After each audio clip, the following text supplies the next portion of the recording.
Yo, Shoddy, how's it going, man? Been a while since I've been in a game with you. Yo, what's up, bro? I'm doing good. I got this marketing project that's due soon, and I don't really know what to do, but I'll figure it out, I guess.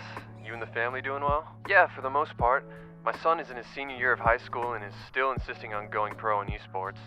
I've tried to let him have his time to practice, but he hasn't reached the level that he needs to be at to really get there. So he sucks, but he wants to go pro? Yeah, basically. That's rough. Does he have a plan B or anything? Well, I picked up this game to see if I could learn a thing or two about what he's trying to do for a living, and while it's been fun and provides a good mental challenge, I still don't really understand the industry well enough to know what he could do besides be a player, because the way it's looking, that ain't gonna happen. So what's the plan, Dad? Don't call me that. I want to get him into a good college, but he doesn't know what subject he would major in because there's barely any colleges that provide guidance and knowledge on the esports industry. He's not too open to the idea because he doesn't know what to major in. What about marketing? Huh? Marketing? Maybe digital marketing? You know, the actions that a company or brand takes to make people pay attention to them, typically through messaging of some kind on like TV, social media, billboards and stuff like that, which creates value for the product or service that they want people to buy into. Right, okay, but marketing for esports? Is that really a thing? I've never seen any ads on TV for esports. That's not too surprising when you think about the three main components of marketing strategy: segmentation, targeting, and positioning. Why is that not surprising? If it's really that popular, wouldn't they want to increase their exposure and be on TV like the NFL and stuff?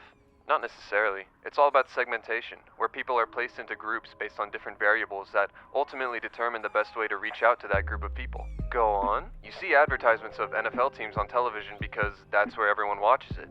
And you see esports advertisements on places like YouTube and Twitch because that's where everyone watches that. Esports teams and brands typically have a presence on most social media platforms because that's usually where people watch the events. They're completely different segments of the entertainment industry, and each one has more segments within it as you get more specific. What do you mean by more specific? Well, you can segment based on behavioral variables, such as the way that a user will actually engage with the content, like whether they're more likely to watch it on TV or on their phone or computer. Yeah, pretty much. Or they can segment it to a specific geographic region. Like a team based in LA might create separate segments for their LA audience and their non-local audience, and market their team, merchandise, and events differently for each segment. Okay, that makes sense. But I watch YouTube sometimes and I don't get recommended any esports ads. That's because of targeting. Targeting? I'm being targeted? No. Well, the opposite, sort of. Do you watch any esports content on YouTube or anywhere else? No. Yeah, no. Then it makes sense why the esports related companies aren't targeting you with their advertisements. You're not in their target market. They want to target the people who are most likely to engage with the content, and so they'll put ads in front of them to try to get them interested. Esports is a niche industry, so they engage in concentrated marketing and micro-marketing, which means that they narrow down their segments and target markets into extremely small and concentrated groups, and don't advertise to anyone else really. So they don't want to get new people like me interested? Well, they have no idea that you care about esports yet, and throwing ads into the void of the internet isn't as effective as targeting individuals who regularly engage with the content or have shown interest in the past. What you're asking for is undifferentiated marketing, or mass marketing, where they just advertise to anyone and everyone without taking market segments into consideration. Why is that such a bad thing, though? Shouldn't they want to expand their audience?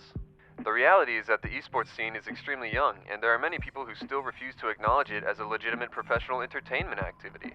The scene is growing with Gen Z and will eventually expand much farther as it becomes more normalized in future generations. Until then, it's better to focus on connecting with the individuals who are around today that might be interested. Mass marketing works better for things that everyone needs, like food and iPhones, apparently. Gotcha. Wasn't there a third one? Positioning?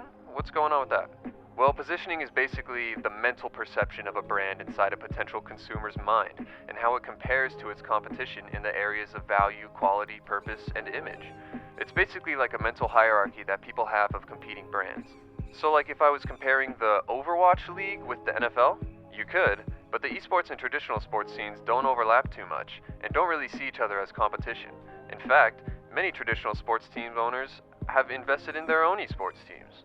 Positioning in esports would refer more to how people compare the individual teams when it comes to things like roster announcements, branding imagery, and of course, their results. So how is it any different to marketing in traditional sports? It's really not that different. It's just a different audience.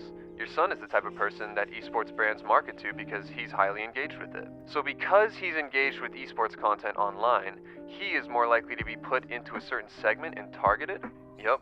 And based on the positioning that the brand has in his mind, essentially whether he likes the team or not, it's more or less likely that he'll engage with the content or ad.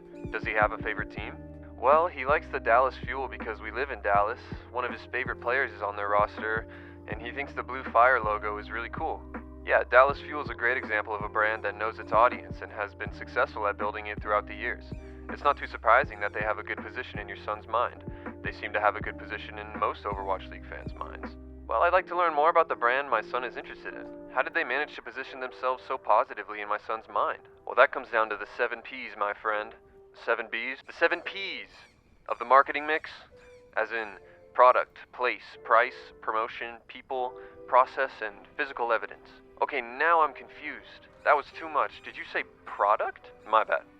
Yeah, product is the first P. What product does esports sell? Well, there's a couple different products when you look critically. Obviously, they sell merchandise, which are, of course, products. But esports brands are also selling you faith and entertainment. Entertainment, I understand, but faith?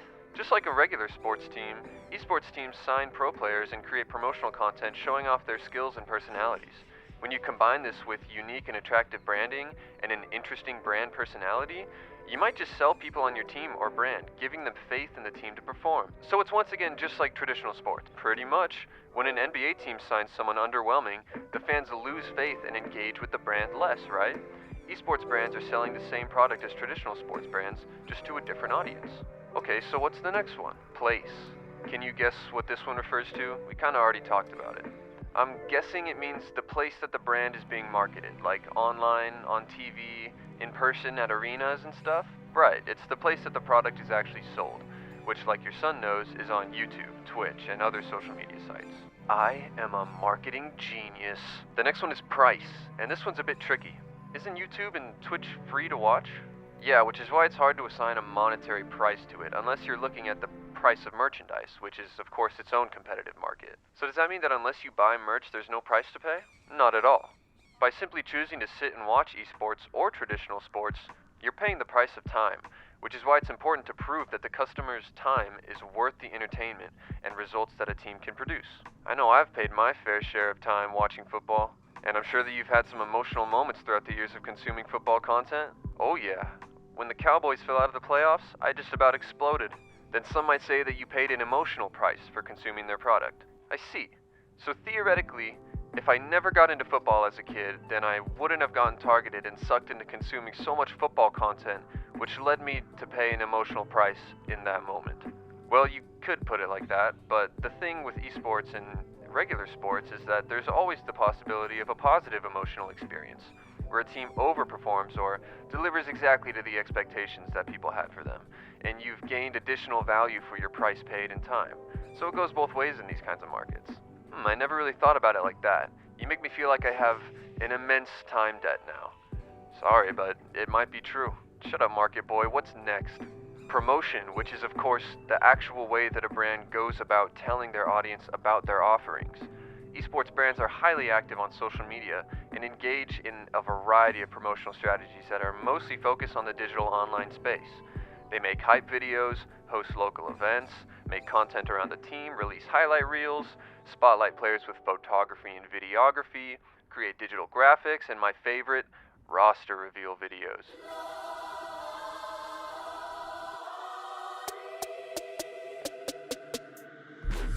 Get down in the car, one time give it all, bust it open hard, let me see you drop. Get down in the car, one time give it all, bust it open hard, let me see you drop. Hustle, baby, we hustle, but the oh my.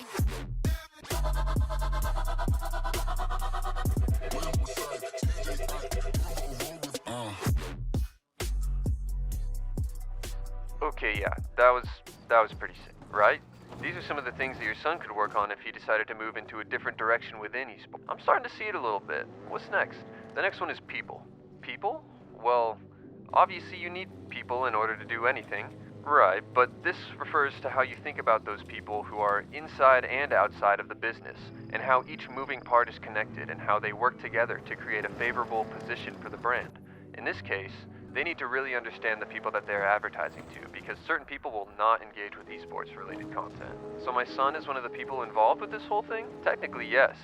Even in his current position as a simple consumer. The social media manager is also a hugely important person for the brand because they're the one who projects the voice of the brand to the audience. So your son would need to have a good grasp of what makes people like himself so attracted to esports. Gotcha, so no matter where he is in the system, he's a person of interest? Right, it's all just part of the process. Process. Is that the next one? Yep. Are you gonna tell me what it means? The process aspect of the marketing mix refers to how customers actually get the product or service, as well as how the business runs internally in terms of packaging and logistics. You can't package or deliver esports. Well, if esports were on a platform that operated like a subscription service, then you could make an argument that there is a form of digital packaging and delivering. But for now, esports is generally free to watch. But they do package and deliver their merch, right? Yeah, of course, so they need to make sure that it's all packaged and delivered appropriately, or else people might cause a fuss and impact the brand's positioning. Gotcha, is there anything else? There's one more P, and it's not the one I need to take after this match is over. Nice, dude. Physical evidence refers to the proof that a transaction took place, so like a receipt. Exactly. But again, you don't pay for anything but the merch, and I'm sure you get a digital receipt or a physical one with that. Yeah, you do, but as for the actual esports stream, the physical evidence can be as much as the stream showing up in your watch history on YouTube, or the physical evidence could come in the form of something more unique, like the outfit I have on my character right now.